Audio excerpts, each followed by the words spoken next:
झारखंड में 2 चरण के चुनाव अब खत्म हो चुके हैं। अब नतीजों का इंतजार है और दोनों पार्टियां बीजेपी और जेएमएम दावे कर रही हैं कि उनकी सरकार बनेगी। और एग्जिट पोल्स में भी इस बार नतीजे जो आए हैं बड़ा संभल के टीवी चैनल्स ने दिया है, एग्जिट पोल किया ही नहीं एक तरीके से। महुआ जी, ये बताइए कि अब दोनों चरण के चुनाव खत्म हो गए, आपको क्या लगता है कि सरकार आपकी बन रही है और कितनी सीटें आएंगी? पहले नमस्कार।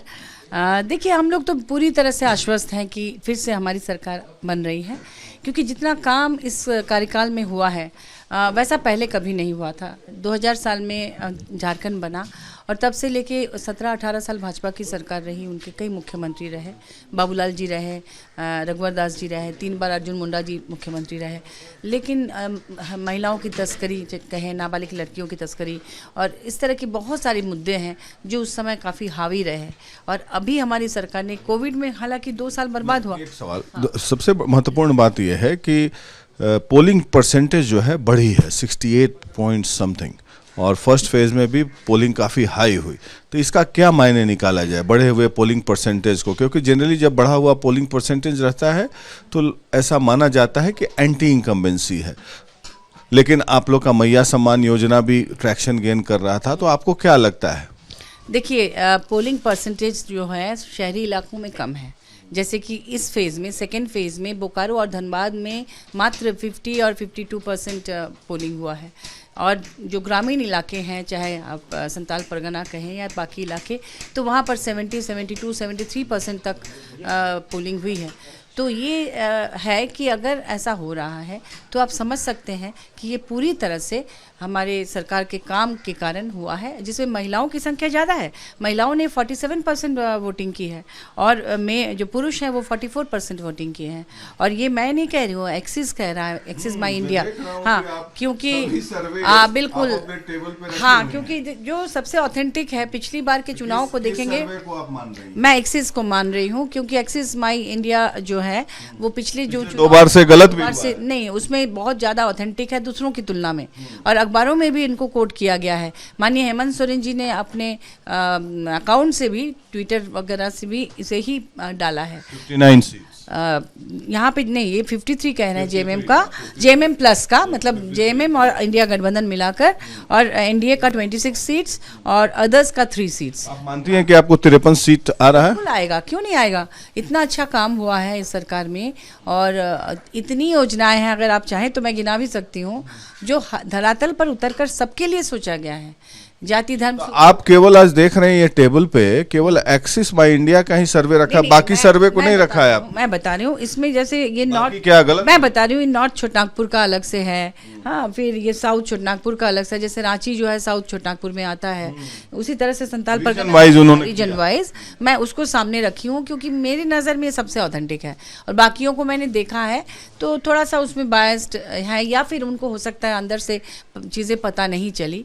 और जिन मुद्दों को लेकर भाजपा सोच रही थी कि पोलराइजेशन हो जाएगा, नफरत पैदा करने से लोग बट जाएंगे, कटोगे बटोगे टाइप का नारा, वो सब मतलब कोई उसका फ़ायदा उनको नहीं हुआ, बल्कि उनको ज़्यादा नुकसान हुआ है। ये जो वोटिंग परसेंटेज आपको आ रहा है सारे रीजन्स में, कहीं 52% है, कहीं 47% है, वोट परसेंटेज का गैप काफ़ी है बीजेपी और उसमें। तो उस हिसाब से मेरा मानना है, जो हमने चुनाव कवर किया है उस हिसाब से तो आपका सीट्स बढ़ना चाहिए, 53 से और ज़्यादा होना चाहिए। लेकिन मैं तो एक्सिस को कोट कर रही हूँ, हमारी नज़र में तो और बढ़ना चाहिए, क्योंकि हमें जो ग्राउंड लेवल पर जो रिपोर्ट मिलती है, एक्सिस का जो ये फिगर है 37% और 47%, 10% के स्विंग में मैसिव डिफरेंस होता है सीट्स का है। इन्होंने ये तो साउथ छोटानागपुर को लेकर दिखाया है, जिसमें कि 15 सीट्स हैं। हाँ हाँ, साउथ छोटानागपुर में शहरी इलाके भी हैं, जैसे रांची वगैरह जो है राजधानी है, लेकिन राजधानी में भी इस बार हम लोग आ रहे हैं। जैसे कोल्हान में देखिए, आप बता रही हैं 49% और 35%। बिल्कुल ऐसा ही है, ये जो सच्चाई है। इसमें कोल्हान में जेएलकेएम को 7% दिखाया गया, अदर्स को 9% दिखाया। क्या लगता है क्यों आप जीत रही हैं? हम जीत रहे हैं अपने कार्यों को लेकर। आपने देखा होगा कि हमारे जो स्टार प्रचारक हैं उन लोगों ने, चाहे वो हेमंत सोरेन जी हो, चाहे कल्पना सोरेन जी हो, या हम लोग भी कभी कोई नेगेटिव कमेंट किसी के लिए नहीं किए। जितने भी प्रत्याशी हमारे खिलाफ खड़े हुए उनके प्रति हमने हमेशा सम्मान दिखाया और हम लोगों ने सिर्फ विकास की बात की। उनके कार्यों में कोई कमी थी तो उसके बारे में हमने बात की, लेकिन जिस तरह से बीजेपी और उनके तमाम बड़े नेता जो देश भर से आए, उन्होंने सिर्फ नफरत फैलाया, सिर्फ जहर घोला हवा में, वो हमने नहीं किया। सोरेन का कितना लाभ मिला? बिल्कुल बहुत लाभ मिला। जिस समय हमारी पार्टी संकट में आ गई थी षड्यंत्रकारियों के कारण, उसमें कुछ अपने भी धोखा दिए, कुछ पराये भी धोखा दिए, तो ऐसे समय में अगर कल्पना सोरेन जी ने उस तरह से संभाला नहीं होता तो शायद पार्टी को बहुत नुकसान पहुंच सकता था। लेकिन उन्होंने बहुत टैक्टफुली, बहुत बहादुरी के साथ उन्होंने उन चीज़ों को हैंडल किया जो हमारे पार्टी के लिए वरदान साबित हुआ। और इसी सर्वे को मैं कोट करूं, मैंने ध्यान से देखा है तो ट्राइबल वोट बैंक में भी 26% बीजेपी को मिल गया है, तो which is a huge number. नहीं, ट्राइबल वोट बीजेपी को इस बार मिल ही नहीं सकता है। नहीं, ये तो दूसरा है। मैंने पढ़ा है सर, अब गौर से देखा। 26% ट्राइबल। लेकिन ना, I am not coating this survey.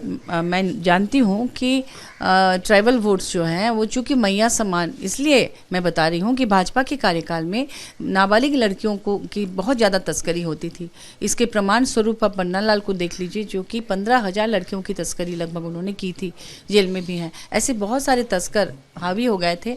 Placement agencies खोल रखा था उन्होंने झारखंड में, कई जगह, सिमडेगा, गुमला, खूंटी वगैरह में, दिल्ली में, और उसके बाद ये नौकरी देने के नाम पर उनको बाहर ले जाते थे। माननीय हेमंत जी ने अपने कार्यकाल में उनको वापस लाया, रेस्क्यू करा के, और उनको रोजगार से जोड़ने के लिए तरह तरह के उपाय लगाए, इतनी योजनाएं दी। मैया समान उसी का एक पार्ट है, उनको सपोर्ट देने के लिए।